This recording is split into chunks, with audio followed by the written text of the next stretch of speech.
Well, thank you for coming back, especially on a Saturday morning. Of course, the Chick-fil-A and the raffles don't hurt that cause. I don't think I've ever heard the phrase, there's more chicken biscuits. Please take more. Usually, when we provide chicken biscuits, it's like, hey, can y'all please slow down? There are people in the back of the line.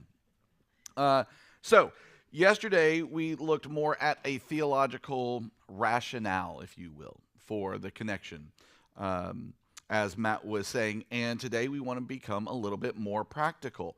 And I was thinking about this last night, and I was like, I don't think I gave you guys some of my background. Like, why is this guy even talking to us about this? So let me just real quick give you some of my bona fides because that helps some people to be able to hear what I have to say. I have an undergrad in psychology. Actually, first I was an IT guy. I was an IT guy for 10 years. I know I don't look like it or sound like it. I'm way too personable to be an IT guy. Um, the people who really laugh are IT guys or no IT guys. Was an IT guy for 10 years and then went back, got an undergrad in psychology, and then a master's in marriage and family therapy. Practiced for a couple of years clinically and then decided it was close but no cigar. I wanted to work inside the church, so went back and got my MDiv. Was called to a position of counseling out of church. Have since got a master's in ethics and I'm now pursuing a PhD in counseling because I can't quit school. If you could tell and be in prayer for my wife who has to put up with me going back to school again and again and again. And if you read of my obituary, it's probably because I told her I want to go back to school yet again. There shall he be buried. So those are my bona fides. Let's talk about where we have been. So I gave you a definition of intimacy or connection.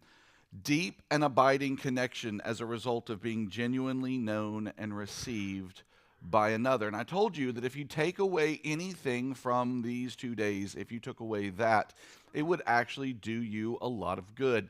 It would orient you like a compass as to exactly how it is that we continue to regain connection when life inevitably pushes us into directions that separate. How can we do this? That is, how can we have our relationships feel deep and abiding? How can we genuinely know and genuinely receive one another? And if you just tried to apply that to your life, it would be great. However, there are things that go wrong, and that's what we want to talk about today.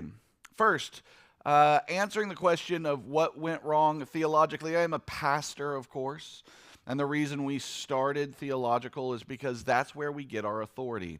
We don't get our authority because some counseling survey says. We get our authority because Scripture says. And I wanted to build that out for you guys. Scripture says you are a relational being in your essence, designed for these deep and abiding connections.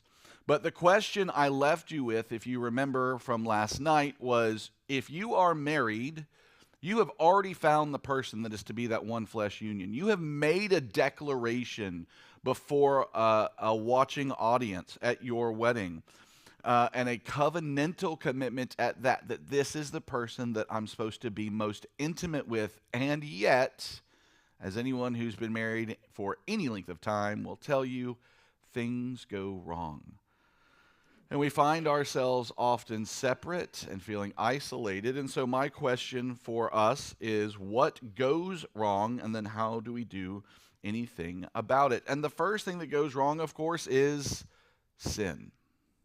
That's always going to be the first answer kind of out of the gate for me, is Genesis 3, where Adam and Eve do rebel against the word of the Lord and therefore usher in death unto themselves. But notice what happens the moment that they eat of this forbidden fruit.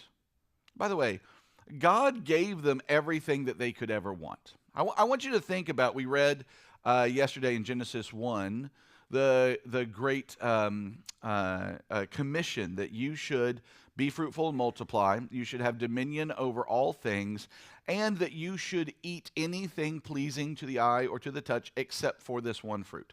Imagine that job description on Indeed. Okay? Must rule over everything. must have lots of sex, must eat a lot of really good food. Apply here. It would be the best job description in the history of job descriptions. The number of people that would apply for that job would be in the millions. And that's exactly how the Lord set it up for the original couple. And yet the one thing, the very one thing, you've got all this goodness, but the one thing that you're not supposed to do, that of course they do. And as soon as it happens, what does it do? It creates a fracture in relationship. They move apart from each other, they cover themselves, they hide from each other and from the Lord. It drives them apart. That's what sin does, is that it drives a wedge in the sort of connections that you and I are designed for. And maybe one of the most efficient blame game sentences that you will ever read in the history of blame, it's the woman you gave me, Lord. No personal responsibility whatsoever. Two people at fault, and neither one of them are me. So sin causes us to be separate, and it ushers in, this is part of the curse, a sense of frustration. Especially for men, where work becomes that is now wrapped with thorns. So it's no longer easy. It's no longer perfectly rewarding. You were always going to work. That was part of the commission. You were going to go to the ends of the earth, and you were going to subdue the ends of the earth. So you were always going to work. Again, my favorite systematician, because he was my personal teacher, friend, and mentor, Dr. Derek Thomas, he says that when we get to glory, we still shall work. We will be explorers. And we shall subdue all of creation as far as you can think and imagine. However, work and reward will be perfectly married. So it won't be like you're just floating on this cloud. Yay, doing nothing. Can you imagine doing nothing for all of eternity? That sounds good for about 3 hours. And then you're going to get bored. Instead, no, you're designed to work. So work itself is not a result of the fall. It's the thorn and frustration of work. Do you remember what I said yesterday? That all relationship takes time, energy, focus, and skill. You know what that is? Work. That's work. Think about any job that you have to work. It takes time, energy, focus, and skill. And yet, that relationship as it was designed to be, that skill that you were supposed to have, the reward you were supposed to get, is now frustrated because of sin. Even in glory, relationships will take work. And I know that for some of you is like, are you kidding me? Yeah, well, it's perfect work. It's perfect. You're going to be able to be in a relationship with fellow believers, and of course the most important, Christ himself, even in heaven. And every moment you spend in that relationship will be perfectly rewarding. But not here, not this side of glory and that side of the fall. Instead, relationships are now frustrating at times. As we communicate past one another, we try to be known, we try to receive, and even in our most earnest attempts sometimes, both to be known and to know someone else, oftentimes it feels rejecting, ignoring, or demeaning. So we're going to look at some of those ways here in just a minute. Just for your own knowledge, sin is both moral and natural. And what I mean by that is sometimes, especially when it comes to intimacy and intimacy building, sometimes sin is moral. You are doing something to actively sin against your partner. Okay? You're being irritable rather than being patient and kind, right? Especially if I don't get enough sleep, I am irritable as all get out. The other day, in fact, I called Melanie because I had what I thought to be a really good idea. One of the many reasons I married my wife is she's really good at telling people what's not a good idea. She sees things very clearly. And I'm a sort of like I have ideas all over the place sort of guy. And she can just cut right through. She's much more black and white. So I was in the middle of telling her what I thought was this fantastic idea, and she basically said, "That's stupid." I mean, I'm not even done telling her. She's like, "No, that's a bad idea." Let me tell you the 3 reasons why that's a bad idea. And she was right. And typically I would be like, oh, thanks, sweetie. You're right. I'll put that aside. But I hadn't gotten much sleep that night, and I was irritable. And so I was like, oh, okay, fine, whatever. When you let me finish what I was going to say, maybe it would have been a good idea. So grumpy. Get off the phone. And then I have to text her like 5 minutes later. I'm sorry. I was frustrated, but it's not your fault. It's really just me. I was exhausted, right? I morally sinned in my frustration. I was irritable when I should not have been irritable. I know that feels like a knife in a lot of people's backs, especially if you have young kids, right? Because you're not getting any sleep ever, and you feel irritable all the time. Don't worry, it too shall pass. You will be okay. Actually, you learn to be okay with not much sleep. That's all. I thought at some point you got older and you got more sleep, and I realized you can now injure yourself sleeping the older you get, and you just get comfortable not sleeping. That's the trick. But there's moral sin, but there's also natural sin, natural evil, we might call it. This is stuff that is not omission or commission. This is stuff that just happens. It's like a hurricane. You guys live on the coast, so you know hurricanes. Nobody morally sinned to cause a hurricane. That's just the result of a fallen world. And sometimes it's natural evil. It's just something natural that causes a miscommunication. You weren't trying to not receive or not be known, and they weren't trying to not be known or not be received. We just come from 2 very different contexts. And so we don't know or receive each other with the sort of efficiency that we would like. Let me give you an example of this. My advisor for my MFT program is an incredible man. He's retired now, but he got 2 separate PhDs, a PhD in New Testament studies from Cambridge and a PhD in marriage and family therapy from Florida State, which at the time, this is late 70s, early 80s, was considered the leading research institution from marriage and family therapy. You would not know this in the sense of he does not brag about it. It just is, and he's brilliant. Well, when they went over to Cambridge, he was married to a woman named Phyllis. When they went over to Cambridge, they decided, since they were going over to England, that they would do this thing where they would have tea together in the afternoons. And they would come together, when in Rome. So since the English like afternoon tea, we'll do afternoon tea. She was teaching to help provide a little bit more income. He was studying. We'll get together, student housing. They have this garden. We'll have tea. We'll talk about our days. How wonderful and romantic. By the end of the first year, they hated it. And they were really irritated at each other. And so my supervisor, Jim, he said, Phyllis, what is going on? Whenever we do this seems so terrible. And we set out for it to be a time to really talk to each other and know each other. And she said, yeah, because every time I say something interesting, you go, huh, like that. He said, no, every time you say something interesting, I go, huh, like that. See, from her family of origin, huh was something you said to demean someone. Oh, you think that's interesting? You think you're a big time? Huh, like that. And from his, it was, I'm really intrigued. Huh. So just at the point where he was trying to communicate, I'm interested, the same moment she's trying to communicate, this is interesting, you should want to know more, there's a miscommunication that left them isolated and alienated from one another. That is not moral sin. No one set about, no one committed a sin of omission or commission.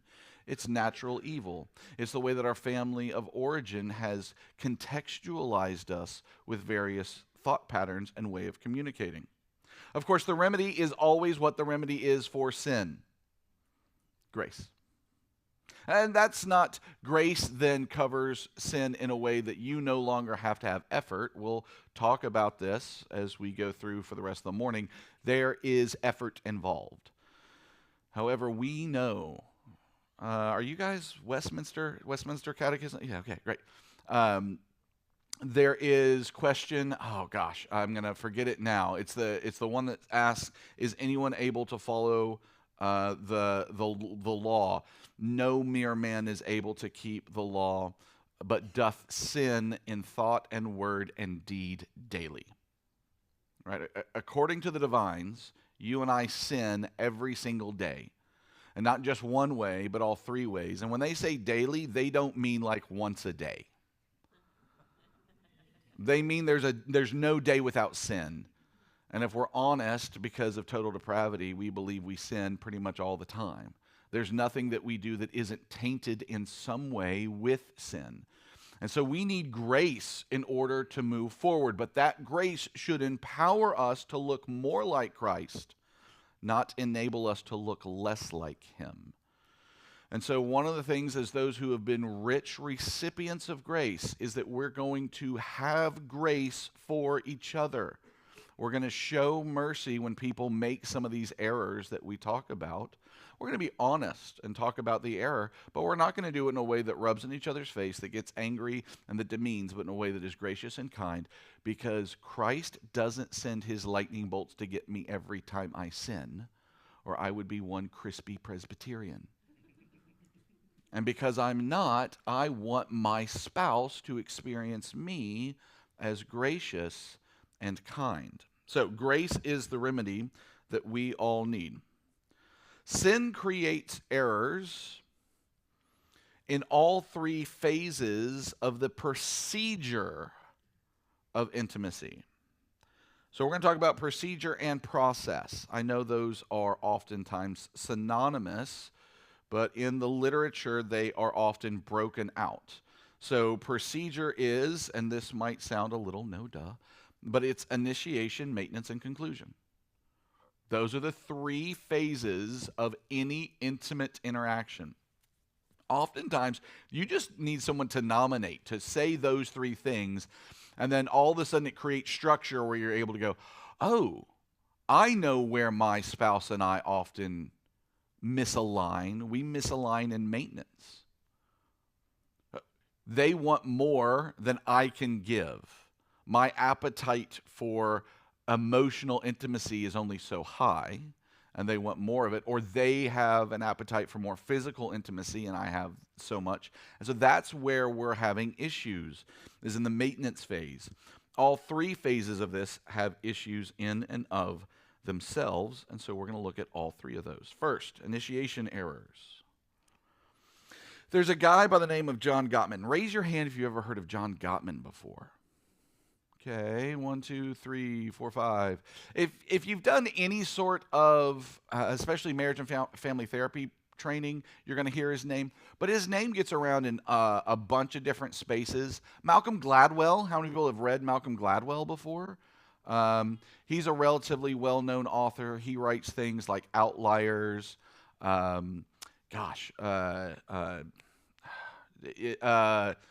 Bomber Mafia is one of his most recent ones. Anyways, great guy, nonfiction writer. Used to write for the New Yorker and was a Pulitzer-winning author at the time.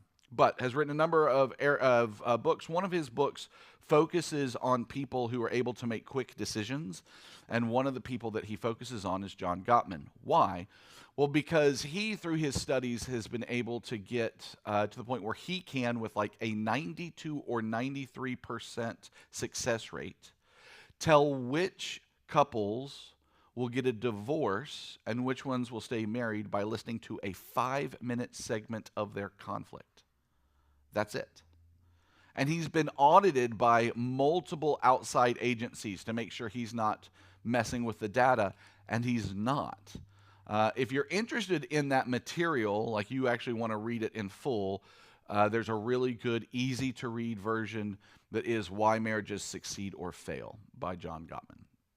He'll nominate 4 different, what he calls the horsemen of the relationship apocalypse.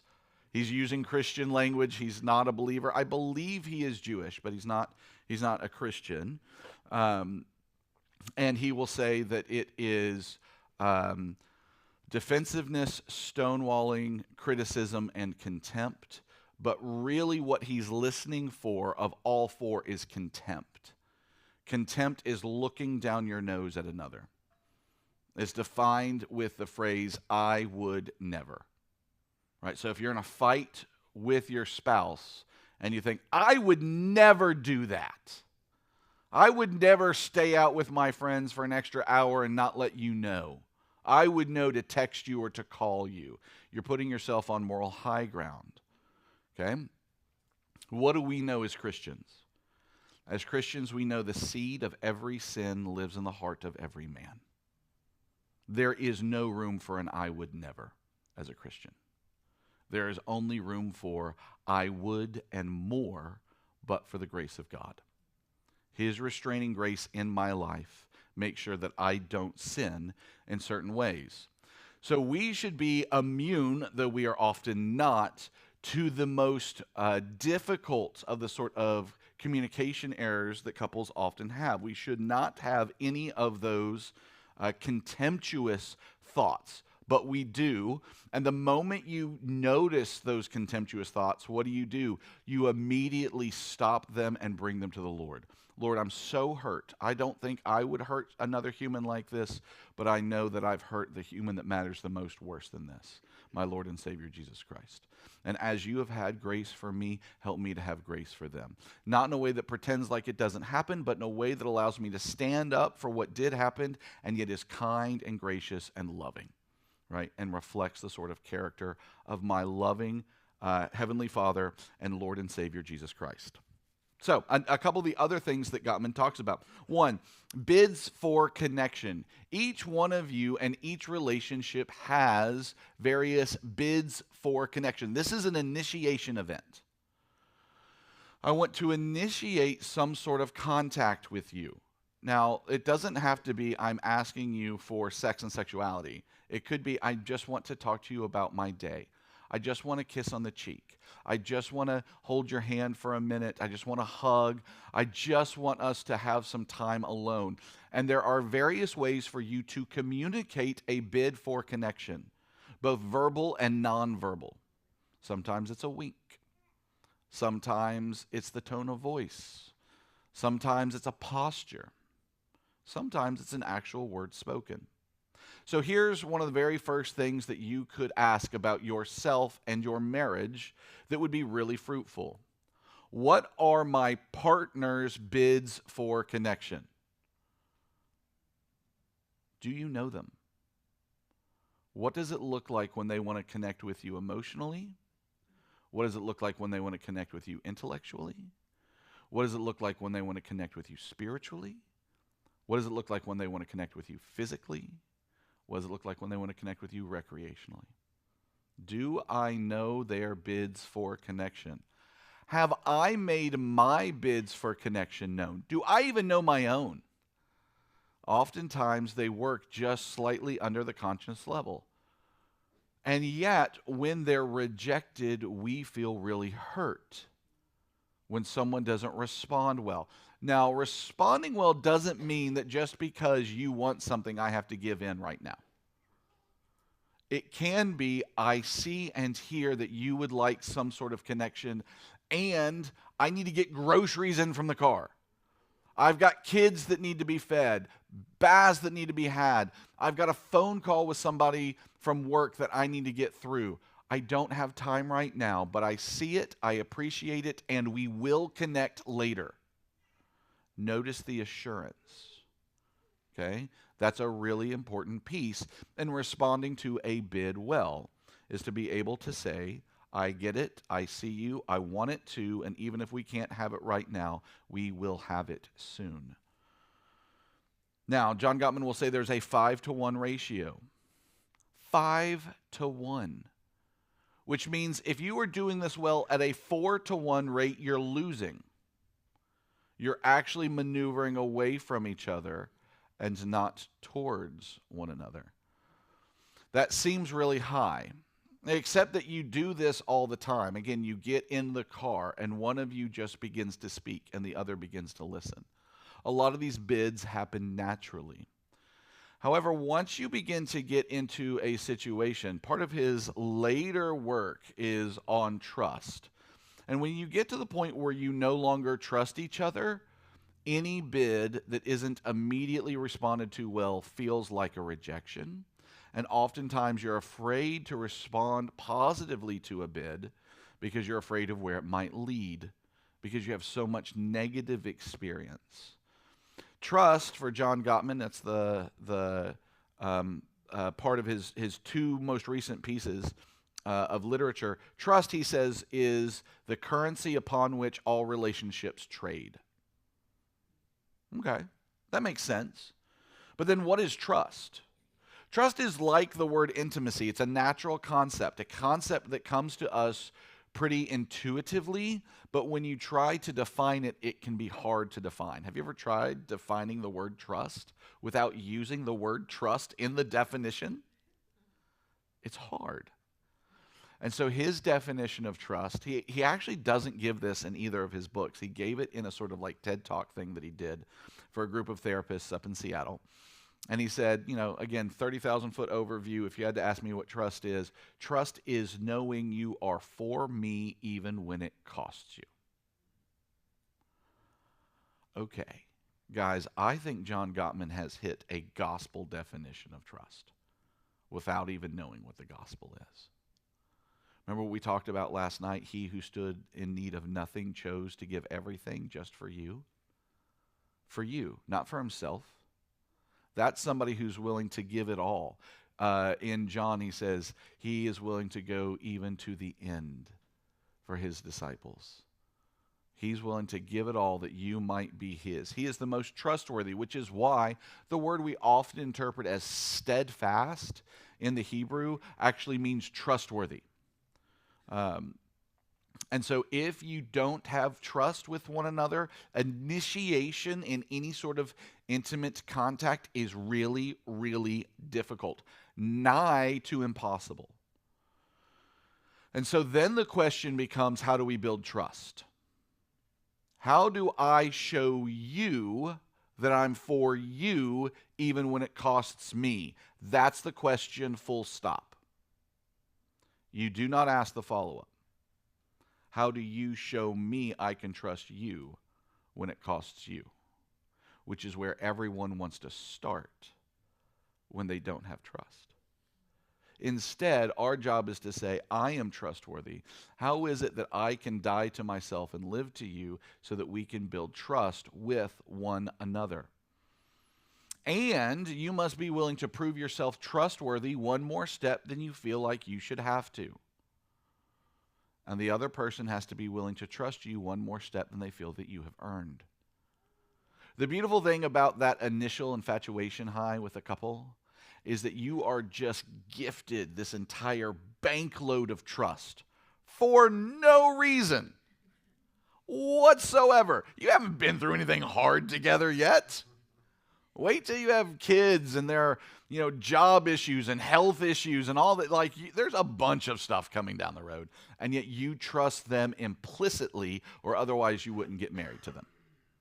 You're just handed a boatload of trust. And so you want to be able to rebuild that trust, and you have to be able to do it by showing yourself more trustworthy than you feel like you should have to, and by sacrificing for the other person. Once you're able to get into that place where we're building trust, then that initiation can happen well and be responded to well. For couples where they are healthy by way of trust, they still make these initiation errors. And oftentimes it's wrong time, not enough energy, can't focus. Again, remember, time, energy, skill, focus. Those were those four elements that I talked about. We're going to take skill off for right now. We'll come back and talk about skill a little bit later. It requires a little bit more work. But oftentimes when we initiate, we do so when our partner lacks something of these three. Wrong time. I am not a morning person. My brain usually doesn't begin to work until at least 9 a.m., which is why I'm really glad that this didn't start until 9 a.m. If you ask me any sort of really hard question before 9 a.m., I probably don't even know my own name or where I am. I am not a morning person. My brain is on from about 10 p.m. to 1 a.m. It's when I've done most of my dissertation reading and writing. It's where I do most of my writing in general. It's when I do all of my homework for all the various dumb degrees that I've gotten along the way. And it works well because all of my family is asleep and I can just sit and I can grind on whatever it is that I need to grind on and make it through. But sometimes I try to have really good conversations with my wife, and she thinks that late is 9 p.m. If she could get in bed by 8:30, it is a beautiful day for Melanie Squires. And so on the rare occasion that she is up at 9:30 or 10 for whatever reason, I'm like, hey, let's talk. I've got some stuff going on in here that I'd like you to know about. She is like, bud, this is the wrong time. I'm about 2 feet from that bed and about 3 minutes from being totally asleep. You need to pick a different time. And there are times when I'm waking up, this was much earlier in our marriage, where I'm waking up and she immediately wants to tell me about everything that's gone on in the week and what our plan is for the day and the things that are going on with relationships at work. And I'm like, babe, I don't know my name right now. I'm going to need some time to kind of wake up. Wait until you halfway through cup 2 of coffee. Then we can begin to have conversations. So wrong time. And you need to know when the right time is for your particular spouse. Especially, this isn't just like technical, hey, we're trying to get kids, who's taking them to soccer this morning and who's, whatever, and who's giving them bath. This is, we really want time together, quality time. Even if it's 5 minutes of quality time, intimate time is quality depth time. So you have to steward this well and make sure that your partner, it is the right time for them. Notice it's focused on what is right for them, not what's right for me. That is to steward intimacy well, rather than pulling someone into whatever's the right time for you. Not enough energy. Regardless of the time, people oftentimes find themselves exhausted and therefore can't do the sort of things that they need to do in order to show you the care that you desire to have in an intimate connection moment, if it's physical or if it's emotional. I just looked at the time. Wow. Okay. If they don't have energy and it's wrong time, oftentimes people can't focus, or they don't focus in the way that you want them to. They're looking at their phone, they're doing laundry, they're thinking about kids, whatever, but they're not focused on you. And in today's society, this is even more difficult, as people have lost what it is to focus in a one-on-one, human-based way, because we're so used to this. We don't know what it is to pay attention rather than to have our attention captured. And oftentimes, intimacy requires you to pay attention. That is, you choose to focus your attention. You're not just waiting for your attention to be captured. Do you remember me talking about asymmetry and asymmetry being a feature, not a bug? Being known is self-disclosure, receiving is responding, and typically in a relationship, one of you is better at receiving and one of you is better at knowing or self-disclosing. Okay? That's the second good question to begin to ask yourself as a couple. Which one of us initiates well? They just talk. They can just talk about their day. They can talk about what's going on in their heart. They can tell you what their desires are. And the other one has a tendency to be more the receiver. I'm responding to what your desires are, but it's hard for them to initiate. And when they initiate, they don't think they should have to initiate. By magical thinking, you should just be able to read my mind and know that I want to talk, even though I haven't said I want to talk. Okay, in that configuration, where those things go wrong, the ability to correct always, not always, but most reliably falls on the side of the one that isn't being assertive, which stinks. It stinks. Because, I say that because I'm the responder. I'm a counselor for a reason, right? I tend in our marriage not to be the self-discloser, but it relies on me to be able to say to my wife, I would like 5 minutes so that we can talk, just so that you can know what's going on in my heart. That's a hard thing to say, especially if you're better at responding than you are at initiating. Instead, you want someone who just kind of knows naturally to chase after you. Except if you married someone who naturally knew how to chase after your own heart, you wouldn't ever say anything because you're both chasing each other all the time. You kind of need that asymmetry, somebody who can disclose well and somebody who can respond well. And in the weakness, when you got to go the opposite direction, the responder having assertive enough of a bid for connection. This is what I want to talk about. Hey, I would like for us to go and have some physical time together. That is the most important of that particular mechanism. When that's being done well, the likelihood for correction is high and not low. Okay. Maintenance issues. So I said there was initiation, maintenance, and conclusion. The biggest thing under maintenance issues is that appetites differ. We have different appetites for different kinds of intimate connection. We're going to look at the different domains of intimate connection in our next session, which is rapidly approaching. And one of the things that I'm going to ask you to do at some point today is to rank them. We'll take spiritual intimacy off the board because we're good Christians and we'll all say that's number one. And then we'll use the other four: physical, emotional, intellectual, recreational. I want you to rank them. Most important to least important. And then I want you to rate them 1 to 10. How connected do I feel in each of these domains? You are looking to get 7s and above. Not that you will, because you're married and life. So, but you would like to get to 7s or above.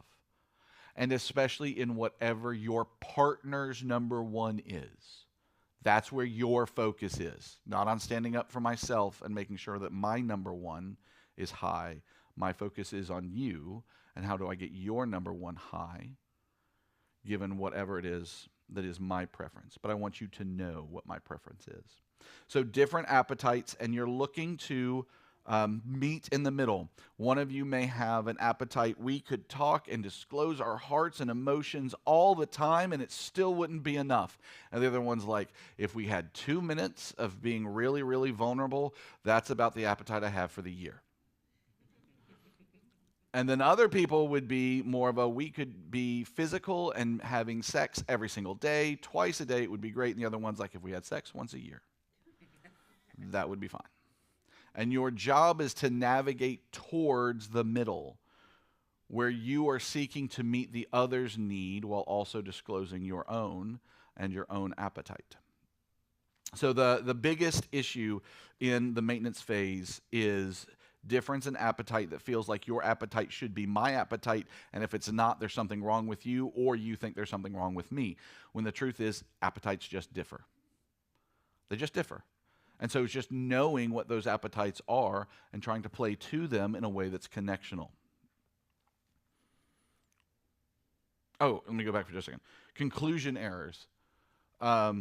This is also something that happens and people aren't even aware of it. We're having some emotional discussion between the two of us, and then I'm just like, hey, I'm done.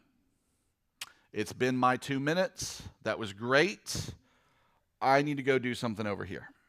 Maybe there's some ESPN that I need to watch or something that next year we'll have another 2 minutes and it'll be great.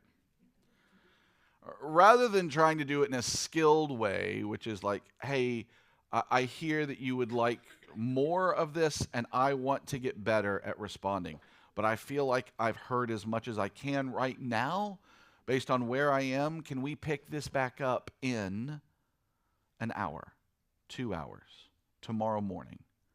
Within 24 hours, though, that's the key, is that I'm trying to respond back and initiate back within about 24 hours. And so instead, oftentimes people feel like they're just now getting going and the other person's shutting them down.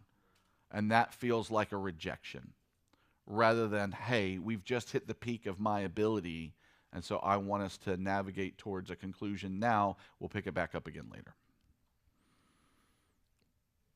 Okay, process issues. So not only procedure issues, but process issues. That's what I was talking about, genuinely known and received.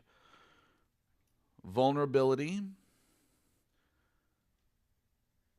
self-disclosure, and responding. Those are really the three things that I want to talk about under the process issues. 1, vulnerability.